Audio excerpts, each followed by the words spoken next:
Жанағы желде келген кезде ол белгісі. Жақсы жел келіп атқан кезде Алланың рахмын білдіреді. Дауылды жел келген кезде ескертуін білдіреді, наразылығын білдіреді. Тіпті кейбір уақыттарда ашуын білдіреді. Қаһарын, азабын әкелуі мүмкін. Мысалы өздеріңіз қарап жатсыз, байқап жатсыздар ғой қазір. Мысалы жаңағы мынау өзіміздің мынада қазір жаңағы су тасып жатқан нәрселер үйлердің астынан құлап жатыр. Фаатахумуллаху минал қауағиди дейді. Ана Алла Тағаланың апаты үйлерінің астыңғы іргетасынан келеді дейді, қараңыздар. Сондай нәрсемен Алла Тағала кезінде қаншама адамдарды құртқан. Фахурра алейхимус сақфу, сөйтіп шаңырақтар үстіне құлаған дейді. Бұл Алла Тағаланың ісі. Алла Тағаланың ісі қазір көп болып жатыр. Ана жақта көрдіңіздер қандай үйлер ортанысына дейін су болып кеткен да. Уама антум муъжизина фил ард. Сендер түк істей алмайсыңдар дейді жердің бетінде. Егер мен бірдеңкені қаласам дейді, түк істей алмай қаласыңдар дейді. Сондықтан бұл болып жатқан құбылыстардың барлығы ескертулер екен да. Ескертулер екен ол. Кез келген ескерту адамның ішкі дүниесіне, санасына өзгеріс салу үшін болып жатқан нәрсе. Кез келген табиғи құбылыста болып жатқан.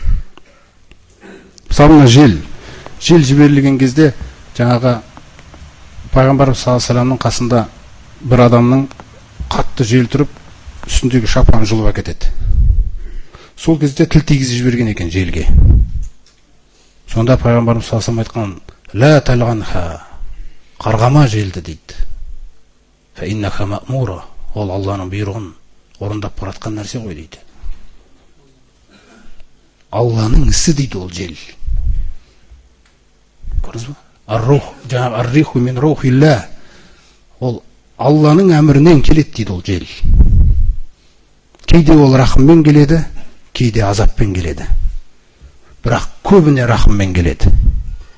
Кейде кенеттен азаппен келеді да. Міне сол желді дейді, қашан көрсеңдер де фала тасубуха, ешқашан желге тіл тигізбеңдер дейді. Мына жел қайдан келді өзі деген сөзді айтуымызға болмайды. Болмайды. Алла шешкен оның келу керек екендігін. Және біз Алла ақылдасатын нәрсе емеспіз ғой. Алла шешті, ол келді, болды. Енді ол келген кезде Пайғамбарымыз саллаллаху алейхи вассалам бізге желмен жұмыс істеу әдісімізді үйретеді.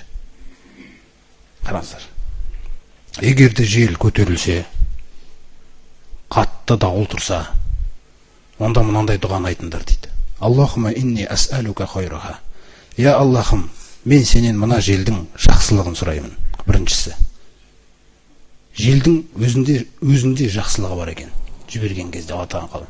Осы желдің екіншісін қарас, ішіндегі жақсылықты сұраймын. Сондай-ақ қай жақсылықпен жіберілді, сол жақсылықты сұраймын. Үш нәрсе. Сосын бұлай деп айтыңдар дейді. Ва аузу бика мин шарриха. Аллахым, мен оның зиянынан саған сыйынамын. Ва мин шарри ма фиха. Оның ішіндегі зиянынан саған сыйынамын. Ва мин шарри ма урсилат бихи. Қай зиянмен жіберілді ол, сол зияннан саған сыйынамын. Міне біздің әдебіміз осы екен. Пайғамбарымыз саллаллаху алейхи вассаламның жаңағы сүннетті үйрететін. Жел де Алланың құлы, сіз де Алланың құлысыз. Ол Алланың әмірін ғана орындап жүрген нәрсе.